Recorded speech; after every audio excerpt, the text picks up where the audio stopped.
So after all that talk about team orders last week, well, this week, no team orders, but oh my lord, what a drive by George Russell. He picked up his second win of the season, Mercedes' third win, I think in the last 4 races, and it did not come easy exactly, and it came on an alternate strategy. George Russell pitted, 34 laps to go, and he never pitted again. George Russell was able to watch everyone else pit for their second pit stop, get the lead, had an 8-9 second lead on teammate Lewis Hamilton, who led the majority of this race. And by the time Lewis Hamilton caught him with about 5 to go, and even before that, I was like, there's no way Russell's going to hold him off. Like, this is way too easy for Lewis Hamilton to get by him. He's going to catch up.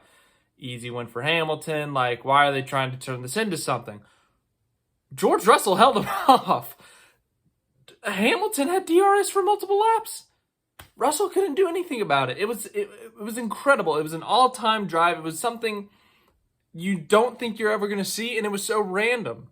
I feel like random's the right word because no one had Russell written in to win this race. You know, some people had Hamilton, Perez, maybe, Leclerc from pole, Norris from fourth, maybe even Piastri, but not a lot of people said, yeah, George Russell, he's going to win this race, but this alternate strategy, it worked.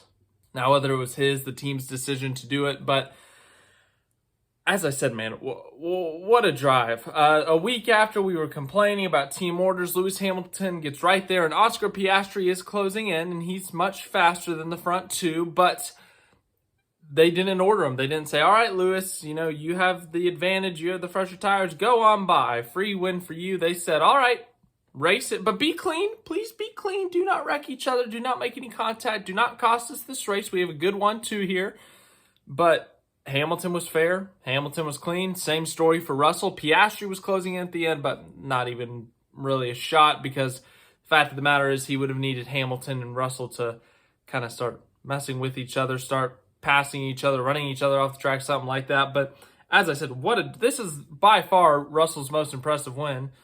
Brazil 2022 was impressive. Austria was impressive in its own way, but this was by far his most impressive drive, and this will be, if Russell goes to win 30, 40, 50, however, this will be still one of his most impressive wins. The fact that he was able to hold on 30-plus lap tires, hold off his teammate, 7-time champion Lewis Hamilton, in much fresher tires, without making a mistake, able to get through the turns perfectly. The corner exit was the big thing for him, is that he was able to take off and kind of pull just a little bit more gap. Hamilton was closing right in on his tail, but Russell was able to just pull enough of a gap that even with the DRS, Hamilton wasn't able to even make a dive, make a move, make Russell make a move. So, as I said, great drive by George Russell. He is today's winner. He has won 2 races this season. He becomes the first multi-time winner not named Max Verstappen this year, I believe. Mercedes with another win. Mercedes with a 1-2 finish. Great day for Russell. Great day for Lewis Hamilton. Definitely, if you're Hamilton, it's got to sting a bit. Led the majority of this race. Seemed like you were going to have it in the bag pretty easily, outpacing everyone.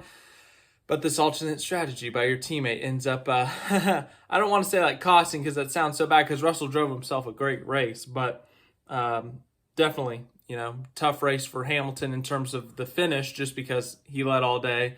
Started third, got the lead on lap 3, and ultimately has to settle for second.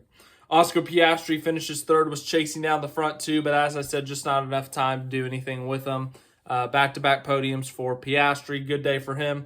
Charles Leclerc, started on pole, but Ferrari, they had great pace in the rain. Same story with Red Bull, but just ultimately in the dry, just not as quick as Mercedes or McLaren.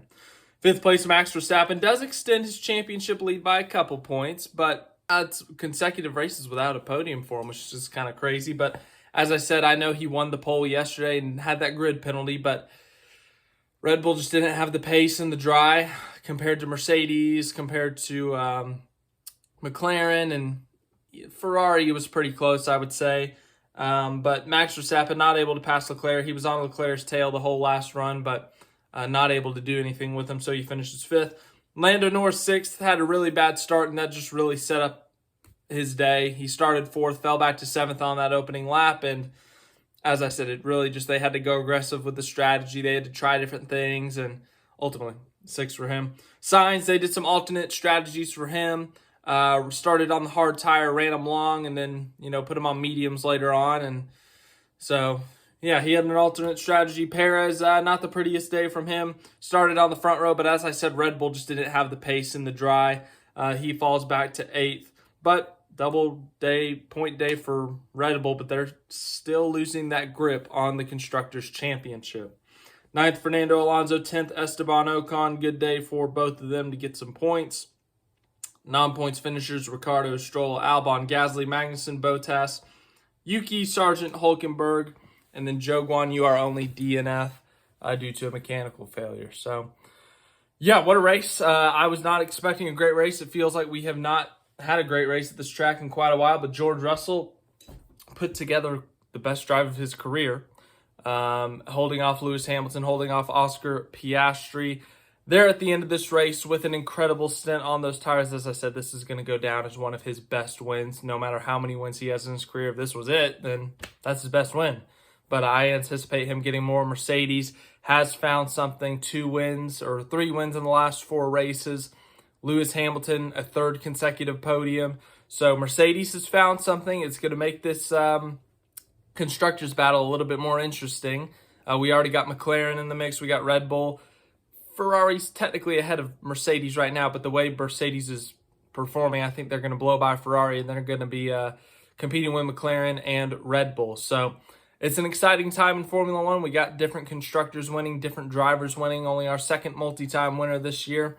Let me know what your thoughts were in the comments. I will see you in the next one this afternoon. We got another championship case for NASCAR. It's Denny Hamlin.